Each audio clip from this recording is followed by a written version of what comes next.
7 macam perkara yang merusak akidah dan keimanan, merusak amal perbuatan yang sudah kita kerjakan, merusak sendi-sendi kehidupan sosial, pendek kata merusak segala hal di dalam kehidupan kita. Jauhilah olehmu 7 macam perkara yang merusak. Yang pertama, asyirku billah, menyekutukan Allah subhanahu wa ta'ala. Agama dimulai dari keyakinan, maka kehancuran agama selalu dimulai dari kehancuran keyakinan, iman atau akidah yang dimiliki oleh seseorang. Dan untuk menghancurkan nilai-nilai iman yang kita miliki ini, orang rasanya tidak akan menghantam kita dengan peluru kendali. Orang tidak akan mengirimkan nuklir ke sini. Orang tidak juga akan mengirimkan satuan militernya ke sini. Untuk menghancurkan nilai-nilai iman, dibanjiri kita dengan paham-paham yang merusak dan mendangkalkan akidah.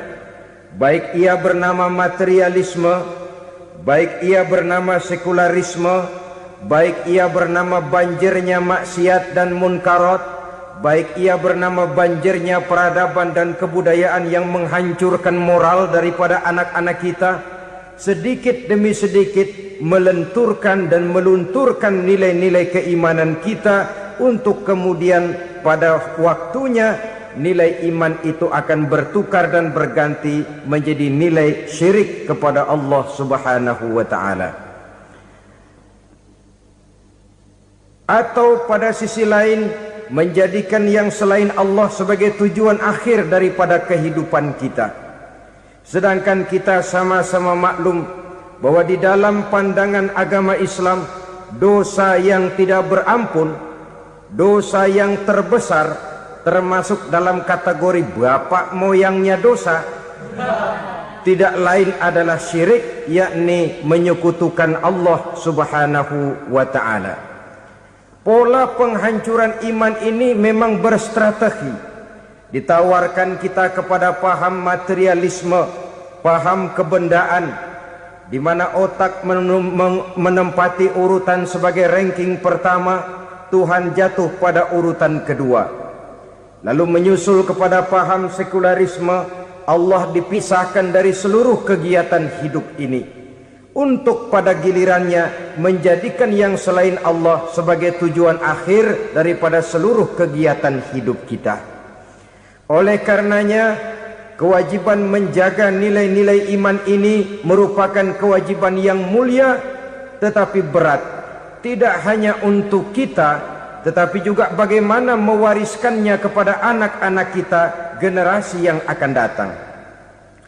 Orang-orang tua bijaksana yang diceritakan di dalam Al-Quran, kalau sudah berpikir tentang anak-anaknya, pertanyaan yang paling mereka risaukan ialah, ma ta'buduna min ba'di. Anakku, kalau pada satu saat aku, ayahmu sudah tidak ada lagi di dunia ini, meninggalkan kamu semua, ma ta'buduna min ba'di, apa yang akan kamu sembah nak? Jikalau sekarang ayahmu masih mau ke masjid, masih mau melakukan rukuk dan sujud, masih beribadah menyembah Allah subhanahu wa ta'ala, kalau orang tuamu sudah tidak ada, ma ta'buduna min ba'di, masihkah engkau mau datang ke masjid? Masihkah engkau mau rukuk dan sujud? Masihkah engkau mau menyembah Allah subhanahu wa ta'ala? Pertanyaan ini yang dipikirkan oleh Nabi Yakub kepada putra-putranya. Pertanyaan ini yang diteruskan oleh Nabi Ibrahim kepada anak-anaknya. Pertanyaan ini yang diwariskan oleh generasi ulama'us salafus saleh kepada para generasi berikutnya. Bagaimana kita generasi sekarang? Kita orang-orang tua sekarang bukan berfikir ma ta'buduna min ba'di, malah yang kita fikirkan ma ta'kuluna min ba'di. Kalau bapak tidak ada nanti kamu makan apa nak? Perkara kamu nyembah apa urusan nomor 18. Yang penting kamu nanti hidup bisa makan, nak. Maka kita sibuk mewariskan harta kepada anak-anak kita. Kita sibuk mewariskan kebun dan tanah kepada anak-anak kita. Kita sibuk mewariskan pabrik kepada anak-anak kita, sementara kita lupa mewariskan intan yang paling mahal, mewariskan mutiara yang paling berharga, yaitu nilai iman kepada Allah Subhanahu wa ta'ala. Alangkah baiknya apabila warisan harta, warisan tanah dan kebun, warisan rumah dan pabrik didasari lebih dahulu dengan mewariskan nilai iman kepada Allah Subhanahu wa ta'ala. Sebagai orang-orang tua, kita boleh bersedih kalau anak kita tidak mengerti komputer. Kita boleh bersedih kalau anak kita tidak mengerti matematika. Kita boleh bersedih kalau anak kita tidak mengerti bahasa Inggris. Tapi sewajarnya lebih bersedihlah kita orang tua jikalau mempunyai anak yang tidak kenal Allah sebagai Tuhannya, yang kemudian tidak mau rukuk dan sujud kepada Allah Tuhannya. Itulah kemalangan yang paling malang bila kita meninggalkan generasi yang tidak bertauhid kepada Allah Subhanahu wa ta'ala. Betapapun anak kita tidak ngerti komputer, saudara, paling-paling kerugiannya cuma kerugian dunia. Masuk dia ke alam barzakh, munkar nakir tidak akan sempat tanya kau belajar komputer apa tidak. Kumpul dia di padang mahsyar, malaikat juga tidak akan tanya matematikamu nilainya berapa. Yang ditanya kau kenal Allah, kau rukuk dan sujud kepadanya, kau pernah datang ke masjid. Oleh karena itu sekali lagi, menjaga nilai iman tidak hanya untuk kita, tetapi juga mewariskannya kepada anak-anak kita, generasi yang akan datang. Sungguh kemalangan yang paling besar apabila kita meninggalkan anak-anak kita. Mereka kita tinggalkan lemah ekonominya, itu tidak baik. Mereka kita tinggalkan lemah otaknya, itu pun akan membuat mereka tertinggal oleh yang lain. Tapi yang paling celaka, jikalau kita tinggalkan mereka dalam kondisi lemah imannya, rapuh akidahnya, tidak baik dan tidak betul keyakinan hidupnya. Oleh karena itu Nabi berpesan, jauhilah 7 perkara yang merusak. Yang pertama, syirik kepada Allah Subhanahu wa ta'ala. Menyekutukan Allah baik dalam ucapan, dalam keyakinan ataupun dalam perbuatan. Ini perkara pertama yang termasuk 7 perusak besar di dalam kehidupan. Kalau sudah jatuh kita ke lembah syirik, bagaimanapun banyak kebaikan yang kita kerjakan, berjiwa sosial, bertangan pemurah, gemar menolong orang lain, kalau memang dasarnya syirik, maka seluruh kebaikan kita akan hancur, tidak akan ada nilainya dalam pandangan Allah Subhanahu wa ta'ala. Dalam pandangan manusia mungkin kita dicatat sebagai orang sosial, gemar menolong orang lain, tidak berpangku tangan melihat orang yang mendapat kesulitan. Tapi oleh karena dasarnya syirik, dasarnya tidak mentauhidkan Allah, maka seluruh nilai kebaikan yang kita kerjakan tidak akan ada nilainya dalam pandangan Allah Subhanahu wa ta'ala. Maka jagalah iman kita, jangan sampai dihinggapi penyakit syirik yang bagaimana kecilnya sekalipun. Sekali lagi, baik syirik dalam bentuk ucapan, syirik dalam bentuk keyakinan, sampai kepada syirik dalam bentuk perbuatan, kita berhindar kepada sifat-sifat yang sedemikian itu.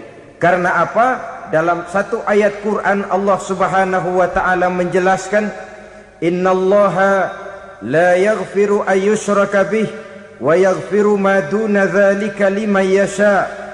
Allah tidak akan memberi ampun kepada orang-orang yang menyekutukannya, tapi Allah masih mau memberikan ampun kepada dosa-dosa yang selain itu bagi orang-orang yang dikehendakinya. Dosa selain syirik, apabila kita bertaubat, Allah masih mau mengampuni. Tapi kalau sudah jatuh ke tempat syirik, itu sudah dosa yang tidak berampun. Taubatnya tidak lain melepas syirik, kembali kepada tauhid, berkeyakinan bahwa hanya ada Allah Subhanahu wa ta'ala, Tuhan satu-satunya, yang lam yalid walam yulad walam yakul lahu kufuwan ahad. tidak beranak, tidak pula diperanakkan, dan tidak satupun yang dapat menyerupai Tuhan Allah Subhanahu wa ta'ala. Saudara-saudara kaum muslimin rahimakumullah, bahwa kita di zaman sekarang memang tidak menyembah berhala, ya. Bahwa kita tidak berterang-terangan mengatakan Tuhan lebih dari satu, memang. Bahwa kita tidak berkeyakinan Tuhan itu punya anak atau diperanakkan, tentu. Tapi dalam perbuatan dan i'tiqad kita kadang-kadang jatuh tanpa kita sadari ke tempat yang bernama syirik ini. Oleh karenanya, di zaman di mana teknologi makin canggih, di mana kemajuan pembangunan makin menjangkau berbagai aspek kehidupan, diperlukan keseimbangan antara kemajuan fisik material dengan kemajuan mental spiritual. Apabila tidak ada keseimbangan, yang terwujud tentulah kepincangan, yang diawali dengan pincangnya cara kita berpikir, sehingga pada akhirnya akan mengarah kepada pincangnya cara kita berbuat dan bertindak di dalam kehidupan kita. Oleh karena itu Nabi berpesan, jauhilah sifat syirik, karena syirik merupakan dosa yang teramat besar. Ini sifat merusak yang pertama. Yang kedua kata Nabi, wasihra, jauhilah sihir. Sihir ini juga termasuk perkara yang merusak kehidupan. Kita semua sama-sama maklum bahwa sihir sebenarnya bukan persoalan baru. Sejak sebelum datang Islam, sihir itu sudah ada. Di zaman Yunani kuno, sihir ada. Di zaman Mesir kuno, di zaman Cina kuno, dan yang lain-lain yang serba kuno, sihir itu sudah ada. Bahkan para nabi pun, para rasul yang diutus oleh Allah Subhanahu wa ta'ala, senantiasa berhadapan dengan ahli-ahli sihir untuk menguji kebenaran dari misi yang mereka bawa. Sihir adalah perbuatan di luar kebiasaan yang bisa dikerjakan oleh ahlinya dengan bantuan jin atau setan. Hukum mempelajari sihir adalah haram, mengamalkannya lebih haram lagi. Sebab itu saudara-saudara, sihir merupakan perbuatan merusak yang harus kita jauhi. Ciri-ciri daripada perbuatan sihir, pertama, ia mengandung tipuan, bayangan khayal. Di zaman Nabi Musa misalnya, orang melihat tambang-tambang itu seperti ular. Nabi Musa melayangkan tongkatnya menjadi ular-ular besar yang memakan ular-ular kecil ciptaan tukang-tukang sihir Fir'aun tadi. Lalu sihir bisa terjadi dengan bantuan jin kafir atau setan. Kemudian ciri yang ketiga, sifatnya halus dan tersembunyi. Taruh kata ada seorang ahli sihir yang mempergunakan ayat-ayat Quran sebagai jompa-jampe, sebagai baca-bacaan, itu cuma sekedar kedok. Tujuannya tidak lain menjadikan agama sebagai ketok untuk membenarkan cara yang dimurkai oleh Allah Subhanahu wa ta'ala.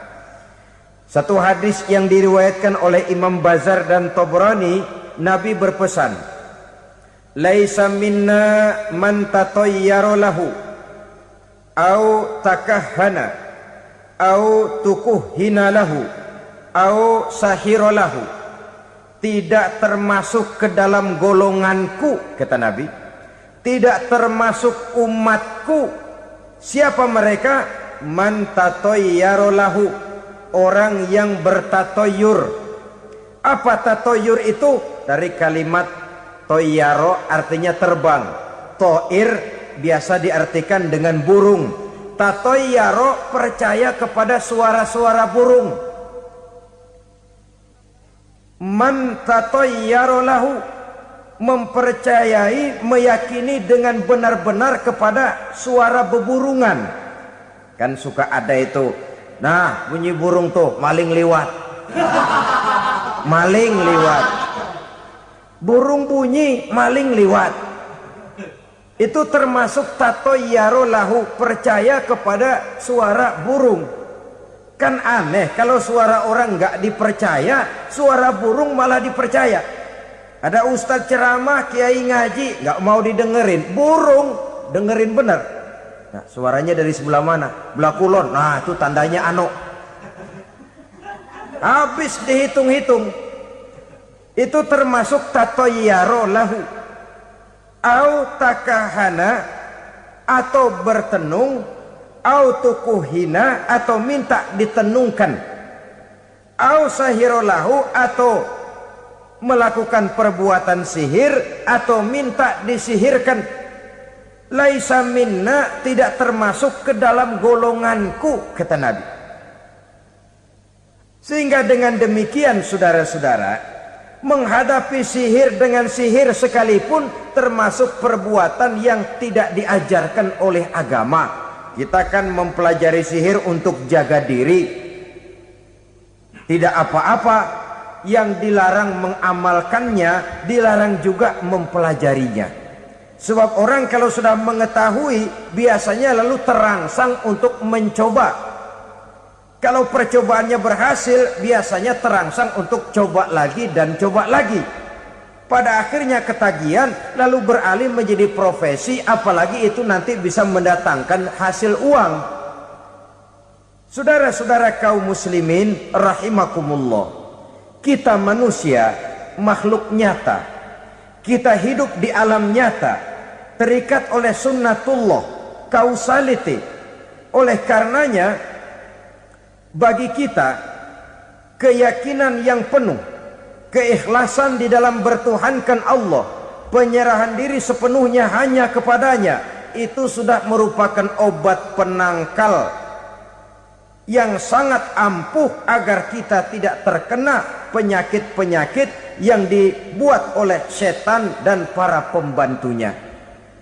Sehingga beberapa ayat Quran mengajarkan, misalnya a'udzu bikalimatillahi tammati min syarri ma khalaq, atau bismillazi la yadurru ma'asmihi syai'un fil ardi wala fis sama, dengan menyebut nama Allah yang tidak bisa mendatangkan bahaya sedikit pun, dari baik yang datang dari langit maupun yang datang dari bumi. Jiwa yang kosong dari keyakinan yang penuh kepada Allah, jiwa yang penuh was-was dan ragu-ragu, itu yang mudah terserang oleh penyakit-penyakit yang dikerjakan oleh para tukang-tukang sihir, yaitu oleh setan dan seluruh para pembantunya. Kemudian hadis kedua yang diriwayatkan oleh Imam Ibnu Hibban, Nabi bersabda, la yadkhulul jannata mudminu khamrin wala mu'minu bisihrin wala qati'u rahmin. Tidak masuk surga. Ini Nabi yang bilang, tidak masuk surga.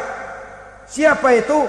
Pertama, mudminu khamrin, orang yang berkekalan dalam mabuk.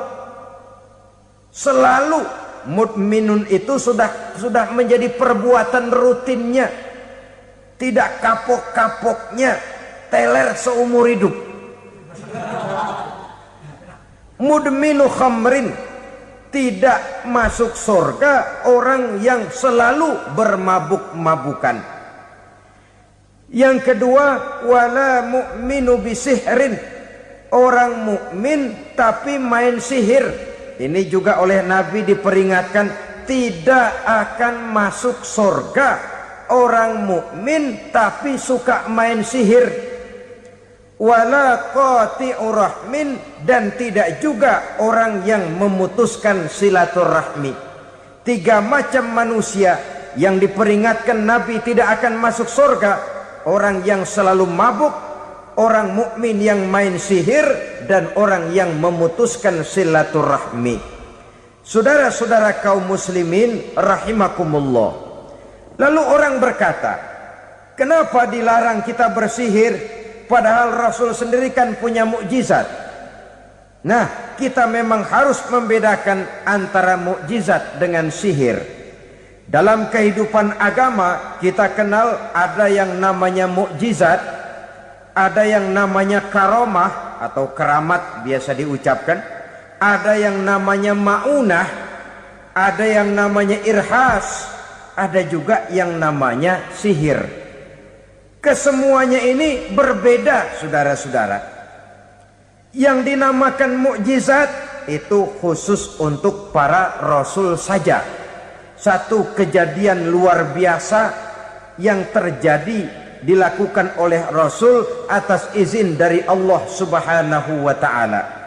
Perbedaannya dengan sihir jelas. Sihir dari setan, mukjizat dari Allah. Sihir bisa dipelajari, mukjizat tidak.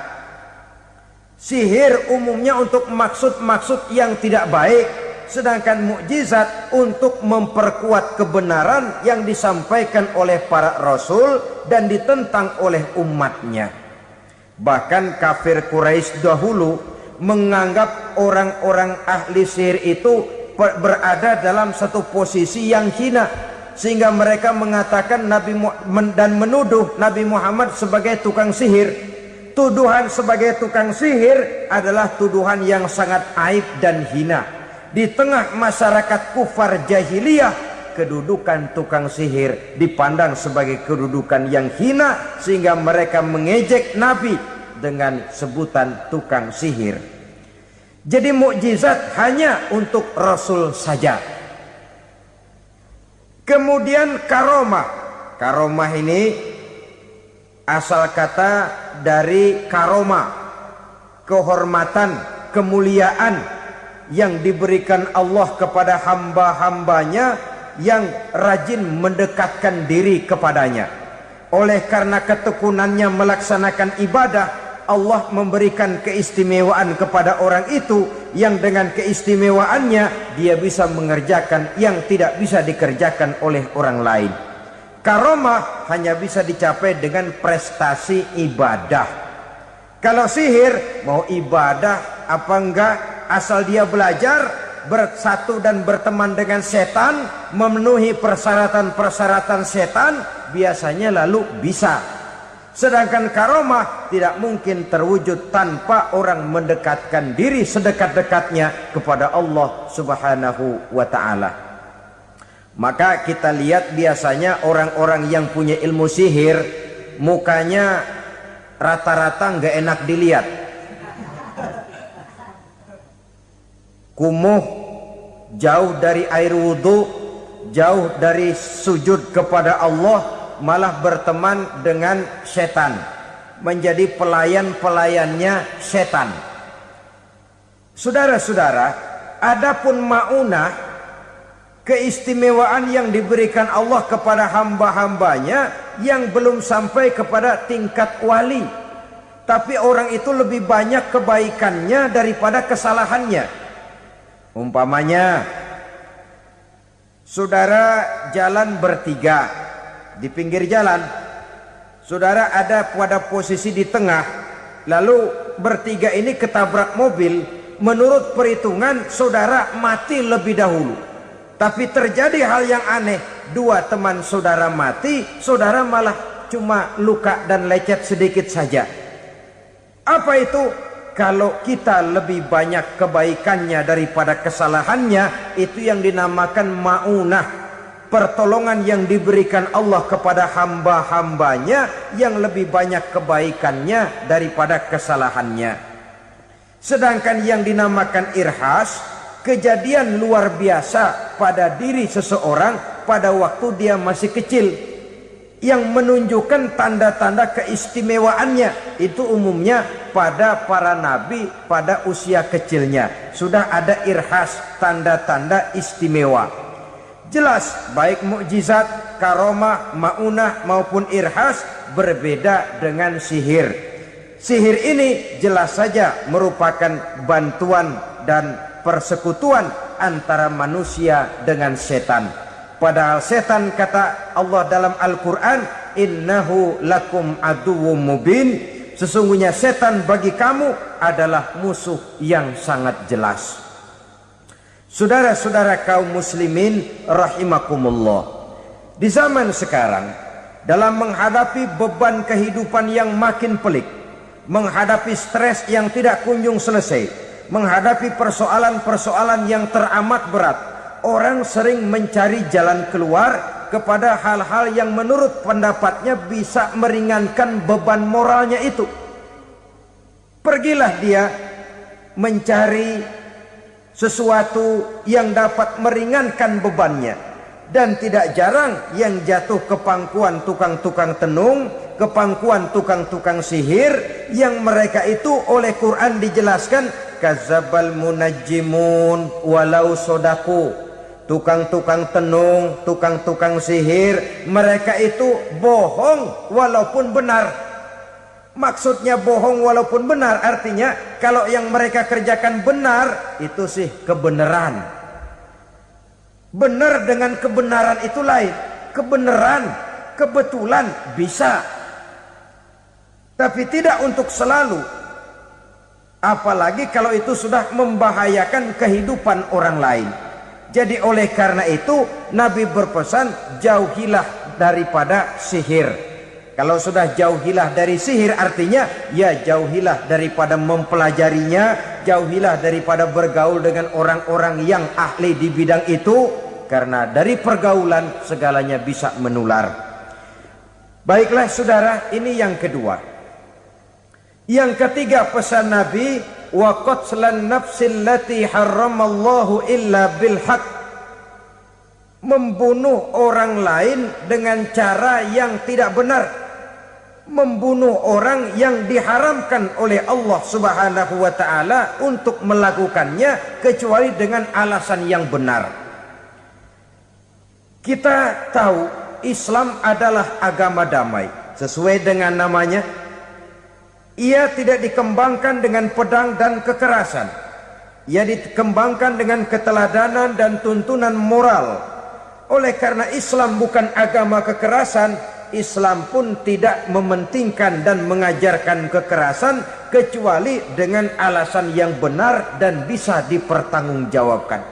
Membunuh dengan sengaja, menghilangkan nyawa orang lain tanpa alasan yang bisa dibenarkan adalah merupakan dosa besar dan satu di antara 7 perkara yang bisa mendatangkan kerusakan dalam kehidupan dan yang hendaknya harus kita jauhi.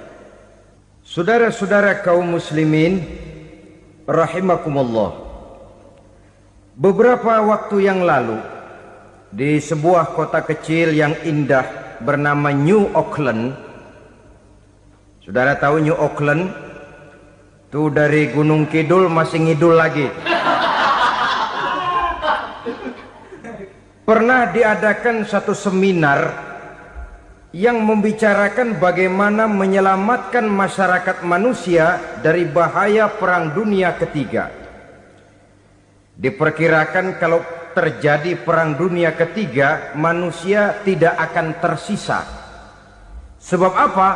Pada waktu itu cadangan nuklir yang dimiliki oleh bersama Amerika dan Rusia konon sudah sanggup memusnahkan 6 miliar manusia pada saat jumlah manusia baru 5 miliar. Jadi kelebihan nuklir dunia ini. Kalau terjadi Perang Dunia Ketiga, sulit manusia untuk tersisa. Maka dibahaslah di dalam seminar itu, wah, supaya tidak terjadi Perang Dunia Ketiga, maka perlombaan membuat senjata-senjata canggih, alat-alat pembunuh modern harus segera dibatasi. Dibahas, tidak mungkin kita membatasi perlombaan membuat senjata. Kenapa? Makin maju ilmu dan teknologi, makin canggih senjata yang ditemukan. Atom sudah meningkat menjadi nuklir, nuklir sudah meningkat menjadi neutron, dan kita tahu bom yang bernama neutron ini bom yang cukup membunuh tanpa perlu merusak. Artinya kalau dia diledakkan di kota kita ini, bangunan utuh, jembatan tidak ambruk, rumah-rumah tetap berdiri, tapi semua yang bernama hidup mati. Itu katanya lebih sopan dari bom atom. Sebab kalau si atom ini sudah membunuh, merusak pula. Neutron cukup membunuh saja tanpa perlu merusak. Jadi majunya senjata-senjata teknologi sebagai akibat yang logis dari kemajuan ilmu pengetahuan ini tidak bisa kita batasi.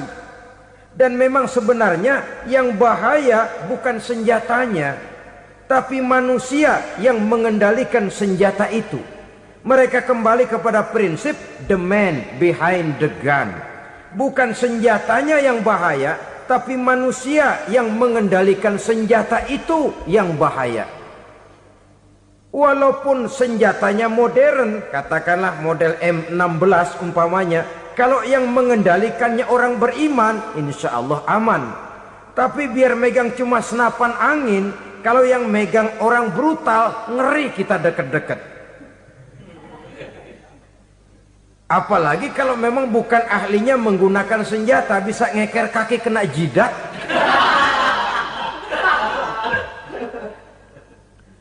Mereka kembali kepada prinsip lama yang tetap baru.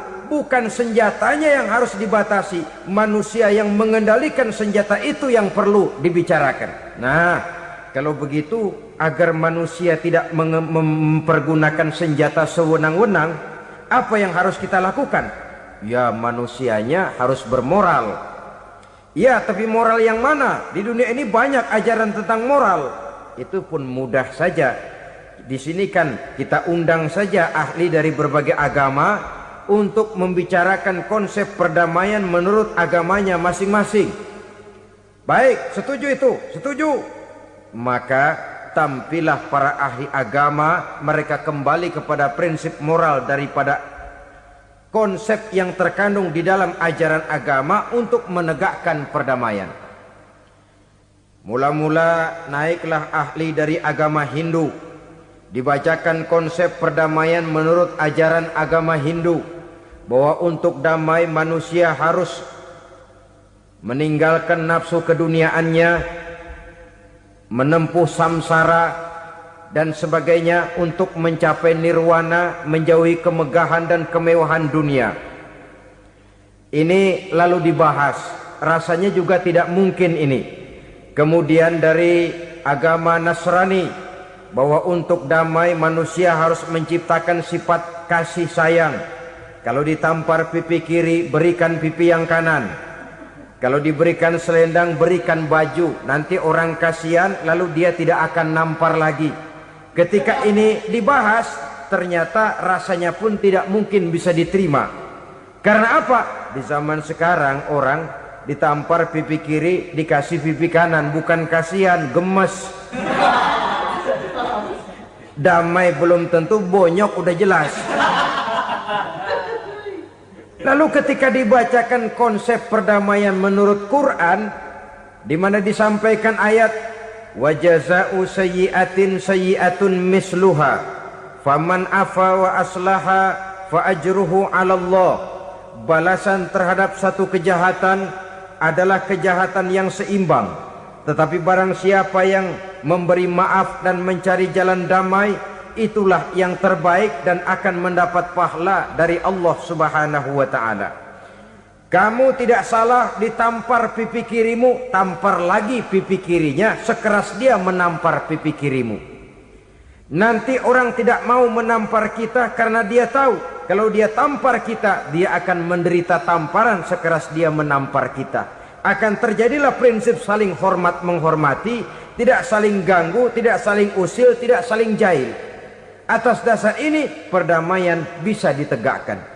Mereka bisa menerima konsep ini, tapi kemudian seminar ditutup tanpa satu keputusan resmi. Kenapa? Terus terang mereka kagum dengan konsep Islam, tapi sentimen lama terhadap nilai-nilai Islam telah menutup mata mereka untuk menerima kebenaran dari ajaran Al-Quranul Karim. Saudara-saudara kaum muslimin rahimakumullah, kembali kita kepada persoalan pokok. Roh adalah dari Allah. Dia akan kembali kepada Allah, milik mutlak dari Allah. Tidak pantas kita merampasnya dari orang lain. Tidak wajar kita menghilangkannya tanpa alasan yang dibenarkan oleh agama. Di zaman sekarang akibat persaingan hidup yang makin tajam, lapangan kerja yang makin sulit, tensi ekonomi yang makin tinggi, atau karena nilai moral yang makin rendah, atau juga karena rapuhnya pegangan orang kepada agama, nyawa rasanya sudah sedemikian murahnya. Berbagai kasus membuat berdiri bulu roma kita.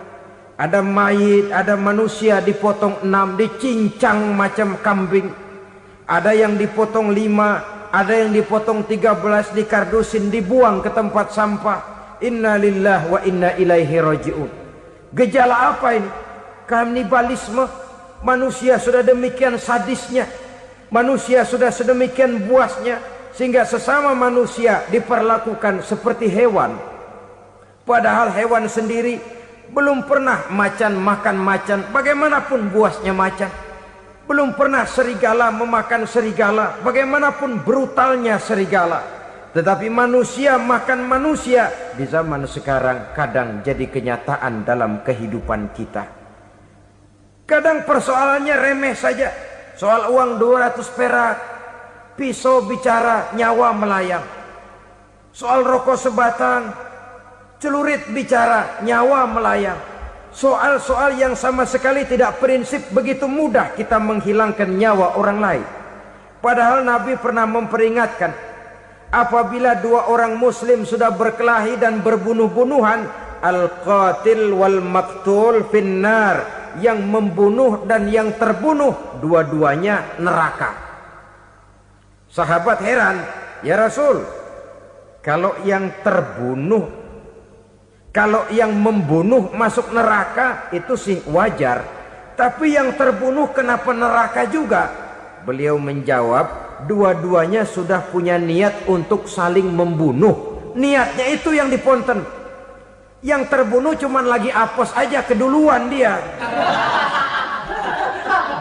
Umpama tidak terbunuh, pasti dia yang akan membunuh. Oleh karenanya al-qatil wal maktul, yang membunuh dan yang dibunuh finnar, dua-duanya masuk ke dalam neraka. Islam menghormati kehidupan, tidak hanya terbatas kepada sesama muslim, orang-orang yang berlainan agama pun yang mau hidup berukun, damai, berdampingan dengan umat Islam, jiwa mereka, darah mereka dilindungi oleh nilai-nilai Islam yang disebut dengan kafir zimmi ini. Mengganggu mereka sama saja dengan mengganggu aku, kata Nabi. Jadi oleh karena itu, sayangilah sesama. Kehidupan adalah anugerah Allah, bukan wewenang kita untuk mencabutnya dari orang lain, bukan wewenang kita untuk merampas dan menghilangkannya dari orang lain. Apa yang tidak enak terjadi pada diri kita, begitu pula lah apabila terjadi pada diri orang lain. Sehingga Nabi mengatakan, la yu'minu ahadukum hatta yuhibba li akhihi ma yuhibbu li nafsihi. Belum dikatakan beriman seseorang kamu apabila dia belum mencintai saudaranya seperti ia mencintai dirinya sendiri. Apa yang enak dirasakan oleh orang lain, enak juga dirasakan oleh dia. Mengukur orang lain dengan diri sendiri. Kalau orang lain tanpa salah saya fitnah, kalau saya tanpa salah difitnah orang, enak apa enggak? Enggak, orang lain juga begitu. Kalau orang lain tanpa salah saya tempeleng kepalanya, enak apa tidak? Tidak. Orang lain juga begitu. Yang tidak enak terjadi pada diri kita, tentu tidak enak juga kalau terjadi pada orang lain. Mengukur orang lain dengan diri sendiri, sehingga tidak timbul sifat egois, tidak menari di atas bangkai orang lain, tidak mendirikan kebahagiaan di atas untayan air mata orang lain. Sehingga dengan demikian saudara-saudara, dia bisa menghormati kehidupan, menghormati orang lain sebagaimana dia ingin dihormati. Inilah perbuatan ketiga yang merusak, membunuh orang lain dengan yang diharamkan Allah tanpa alasan yang benar. Yang ketiga. Kemudian yang keempat, perbuatan merusak wa aklar riba, makan riba. Hidup adalah tolong menolong. Bahasa kerennya take and give katanya. Saling memberi dan saling menerima. Nabi mengajarkan man kuraba kurbatan min kurabid dunya karaballahu lahu kurbatan min kurabi yaumal qiyamah. Wallahu fi aunil abdi madamal abdu fi auni akhihi.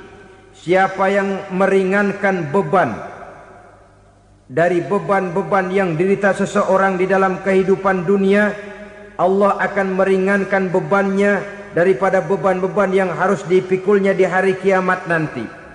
Wallahu fi aunil abdi madamal abdu fi auni akhihi.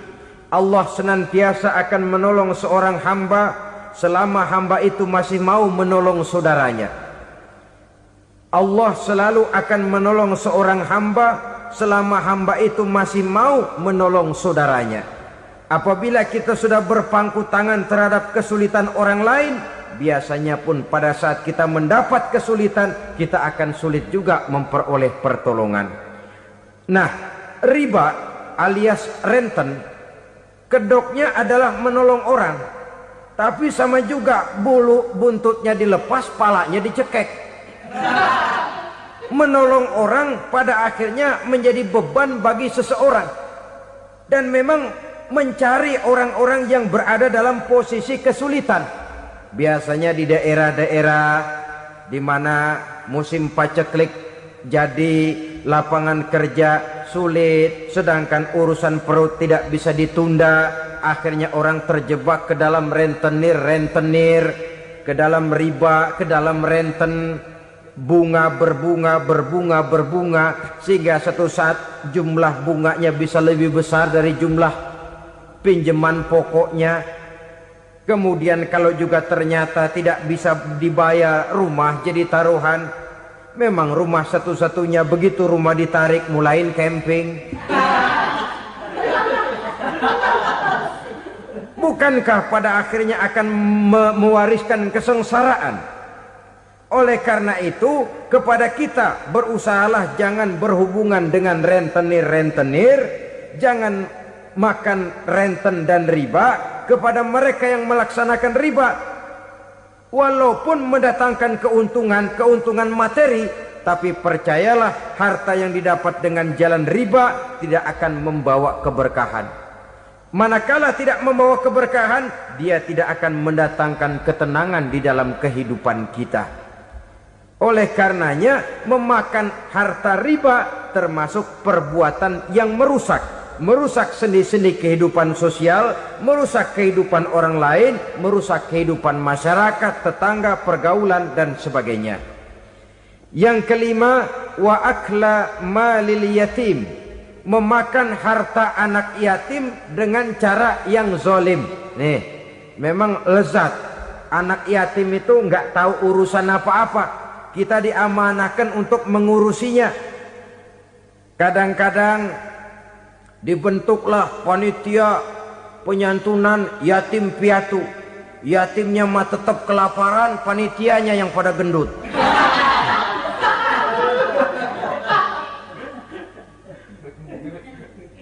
Padahal memakan harta anak yatim termasuk perbuatan dosa besar. Dan menjantuni yatim merupakan perbuatan mulia. Nabi mengatakan, ana wa kafilul yatim kahataini yaumal qiyamah. Aku dan orang-orang yang menyantuni anak yatim seperti dua jari ini pada hari kiamat nanti. Dekat sekali. Jikalau ingin di hari akhir nanti dekat dengan Rasul, bersahabatlah dengan anak-anak yatim. Jadilah pengurus anak-anak yatim. Bangunlah panti-panti asuhan yatim. Pada saat bapak ibunya meninggal, kitalah yang menjadi orang tuanya.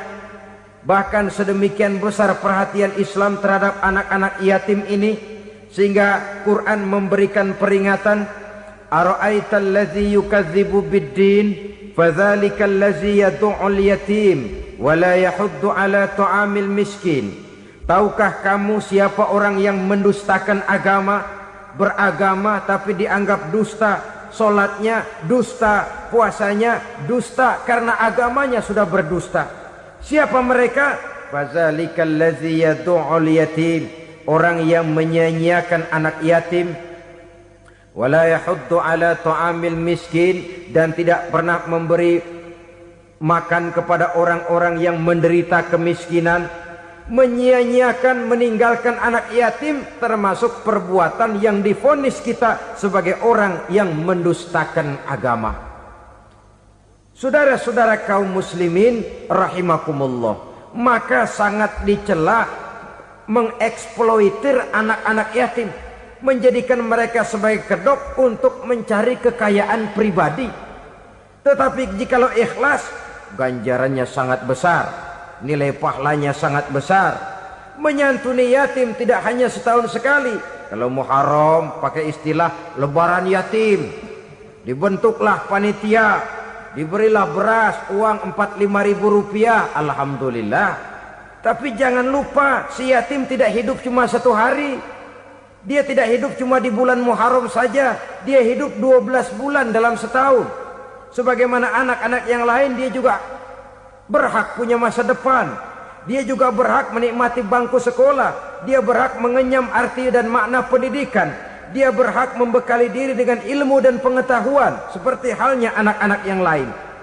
Maka kita yang diberikan keluasan oleh Allah, ingatlah itu, bersahabatlah dengan anak-anak yatim, santuni mereka. Perkara setahun sekali di bulan Muharram, alhamdulillah, itu bagus, bin Thayyib alias baik. Tapi tentu dan tentu sekali lagi, si yatim tidak hanya hidup di bulan Muharram. Dia hidup 12 bulan dalam setahun, 24 jam dan di dalam sehari. Oleh karenanya, menyia-nyiakan mereka pada saat posisi kita memang mampu akan memojokkan kita dalam satu posisi di mana kita dianggap sebagai orang yang mendustakan agama, memakan harta anak yatim dengan cara yang zolim. Bapaknya udah meninggal, kebunnya lebar, anaknya dikelecehin. Nah, dah kamu gak usah pusing, nanti saya yang ngurus. Akhirnya bukan ngurus, nguras. Si yatim mungkin tidak tahu bahwa dia disia-siakan, haknya diambil, miliknya dizolimi. Tapi Allah yang akan membalasnya dengan seadil-adilnya. Maka makan harta anak yatim biasanya balasannya tokcer bin paten. Nggak banyak selang tempo itu, nggak percaya cobain dah. Nyobain aja kan nggak bayar, umpama. Memakan harta anak yatim dengan cara yang zolim, ganjarannya biasanya kontan. Kenapa? Ratapan si miskin, untayan air matanya, jeritan kepedihan hatinya, membuka pintu langit, permohonannya diijabah, getaran hatinya didengarkan oleh Allah. Maka balasannya biasanya kontan, spontan, tidak menunggu waktu terlalu lama. Itu di dunia, belum lagi di akhirat nanti. Bukankah dalam riwayat Mi'raj diceritakan Nabi melihat di neraka itu orang perutnya sebesar rumah? La haula wala quwata. Itu perut kayak rumah, bagaimana jalannya tuh orang?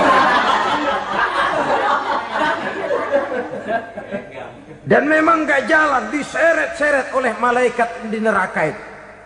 Hancur perutnya, amburadul itu perut.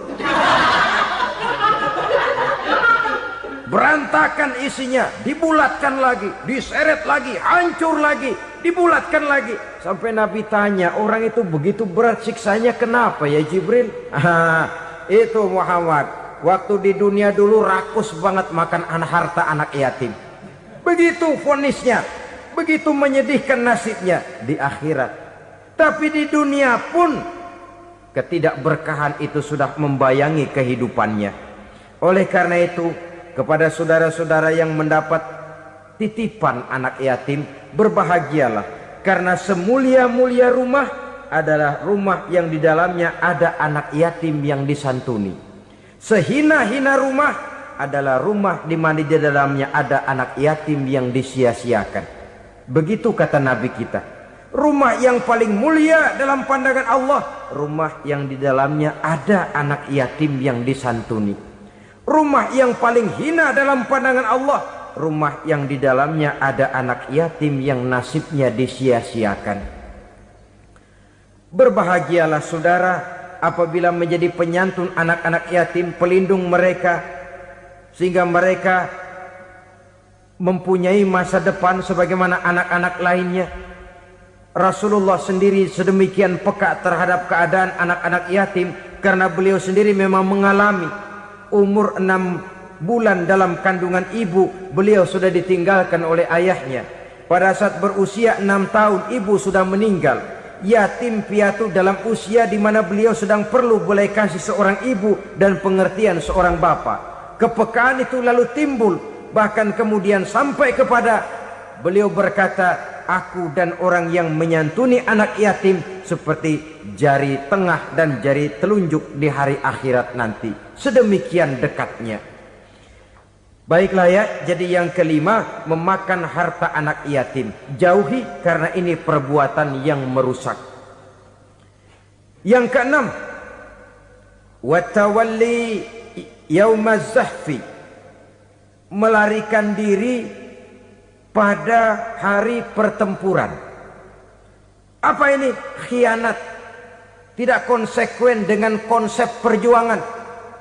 Pada mulanya keras benar teriak, berantas korupsi, ganyang korupsi. Cuma karena belum dapat giliran. Begitu dia naik dapat kesempatan, korupsinya lebih edan dari yang diteriakinya. Ini termasuk tawalli yaumaz zahfi, berpaling pada hari peperangan. Di saat menghadapi musuh, kalau belum kelihatan musuh, teriaknya nyaring bener. Jangan takut demi kebenaran sampai titik darah yang paling penghabisan. Musuh belum kelihatan. Begitu musuh sudah kelihatan, paling dulu lari ke belakang. Kalau diajak berjuang ada saja alasannya. Sehingga Quran memberikan peringatan kepada kita semua. Mengapa kamu ini berat? Kalau sudah diajak berjuang di jalan Allah, kakimu seperti terhunjam berakar di perut bumi. Berat untuk melangkah berjuang. Lari dari pertempuran tidak konsekuen dengan konsepsi perjuangan. Mau enaknya saja. Dalam kondisi yang sulit lalu berpangku tangan. Ini termasuk ciri munafik yang di dalam Al-Quran disindir dengan bahasa kullama adha'a lahum masyaufi wa iza azlama alaihim qamu. Waktu terang mereka jalan, giliran gelap mereka mandek. Artinya, maksudnya kalau giliran ada untungnya aja rame-rame teriak Islam. Tapi begitu diminta berjuang, dituntut berkorban, rame-rame mundur. Waktu dilihat di Islam ada untungnya, rame-rame teriak Islam. Pak, saya Islam banget, Pak. KTP saya Islam, Pak. Pokoknya Islam banget dah. Tapi ketika diminta berjuang, dituntut sedikit berkorban, rame-rame mengundurkan diri. Tahun 65 PKI berontak. Waduh, waktu itu jadi orang Islam untung itu. Nggak dikejar-kejar, aman. Masjid rame, masjid, mobil-mobil mewah parkir di depan musola dan masjid. Kenapa? Waktu itu asal udah ke masjid aman. Islam selamat, untung. Tapi begitu keadaan aman, yang parkir di musola sepeda butut melulu.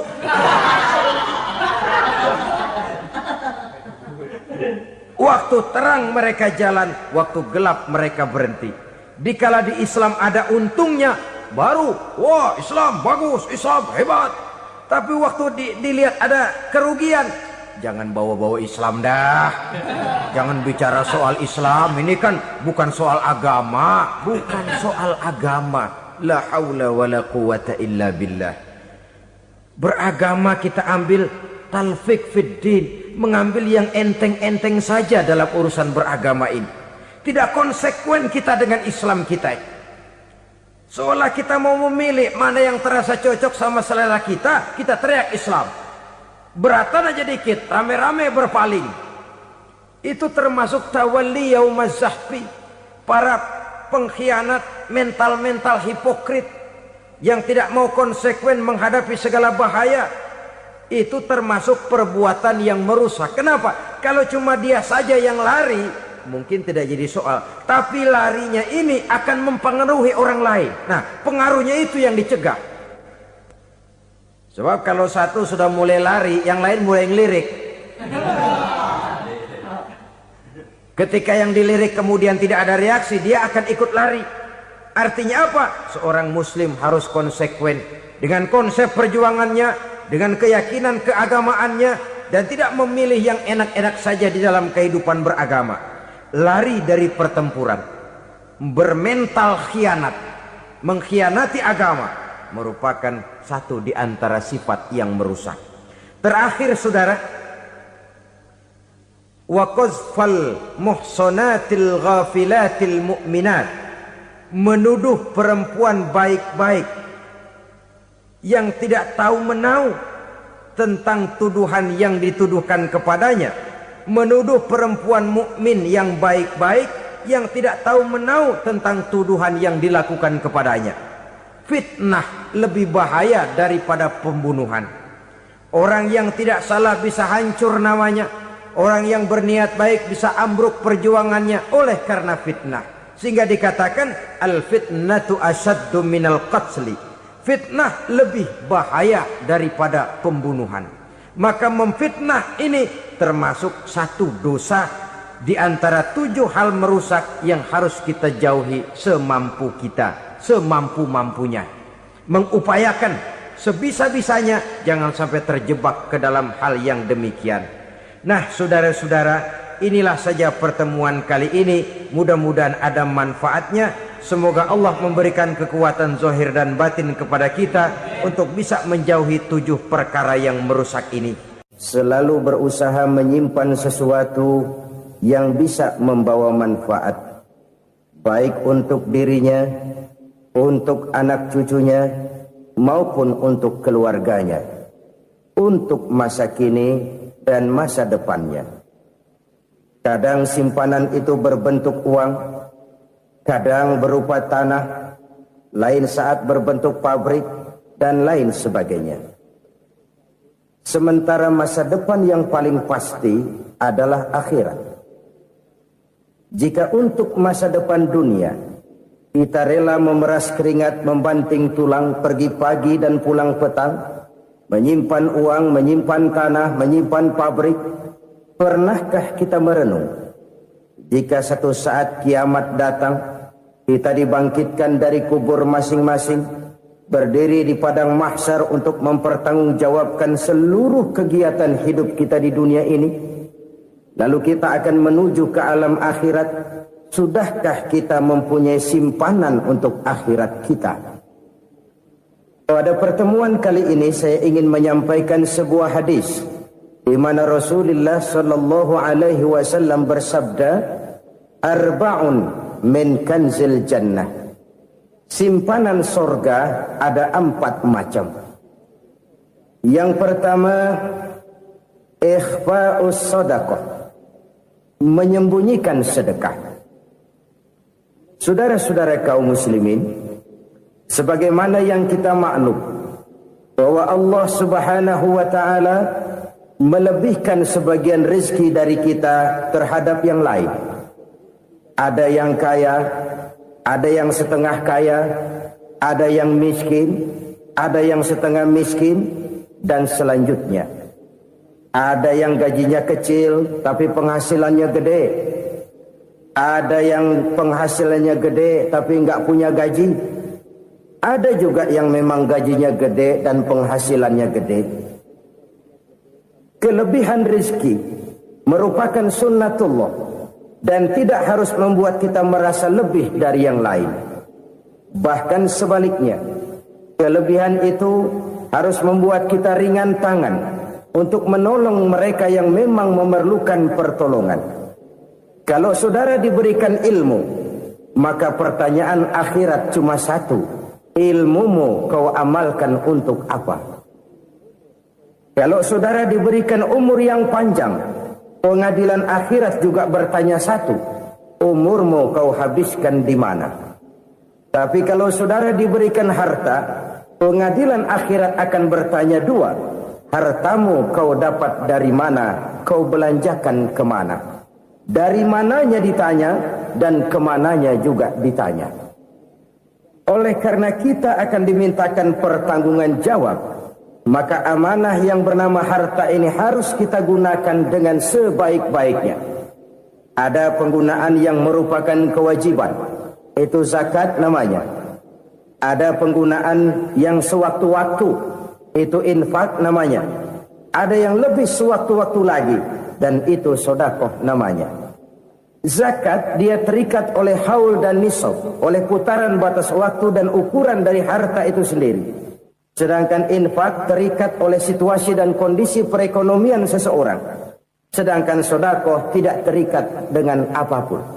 Dalam kondisi seperti apapun kita bisa melakukan sedekah dengan yang terkecil sekalipun. Sampai-sampai Rasulullah sallallahu alaihi wasallam mengajarkan, la tahqiranna minal ma'rufi syai'an walau an talqa akhaka biwajhin talik. Atau ada hadis, tabassumuka fi wajhi akhika laka sedekah. Senyumanmu kepada temanmu adalah sedekah. Jadi untuk melakukan sedekah tidak harus dalam berbentuk uang.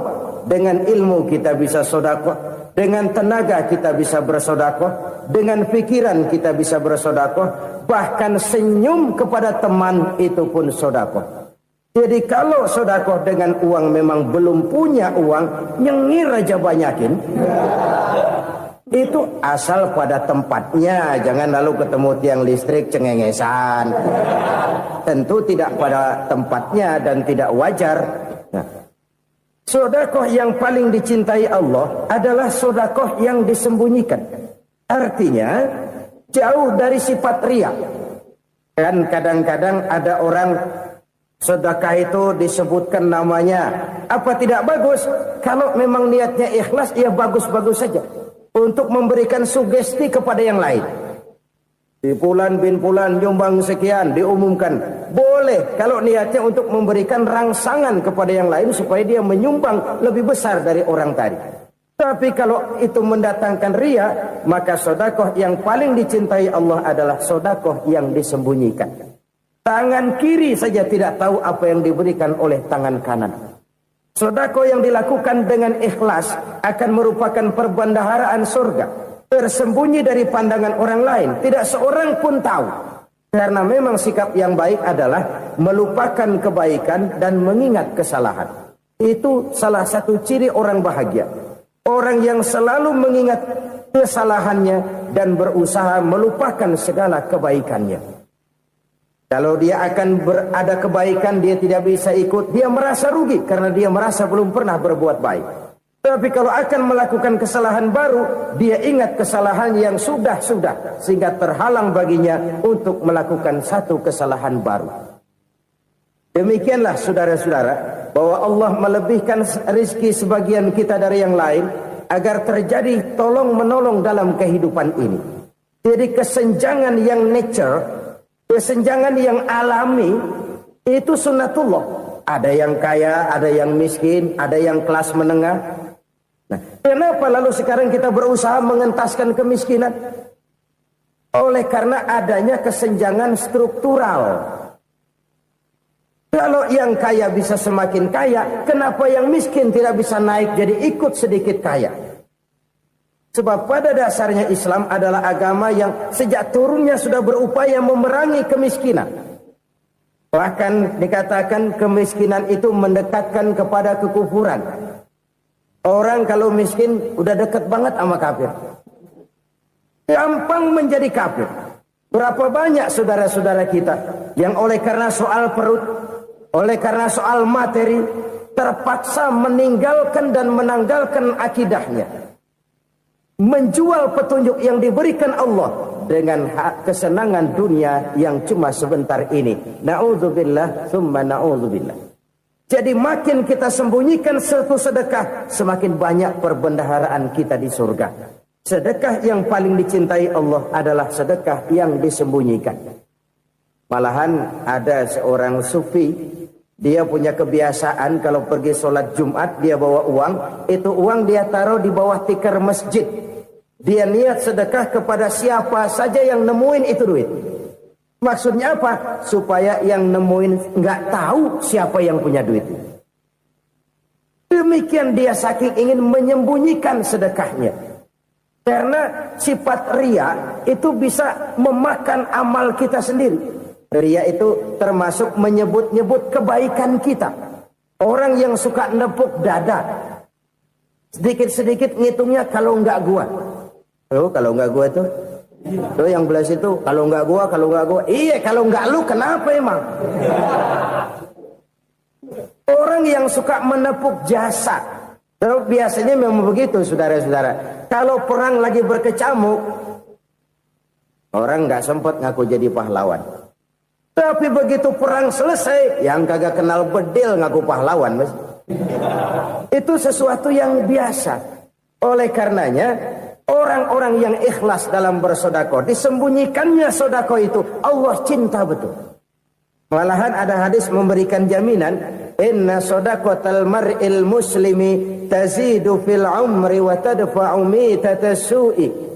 Sesungguhnya sedekahnya seorang mukmin tazidu fil umri, bisa menambah umur panjang.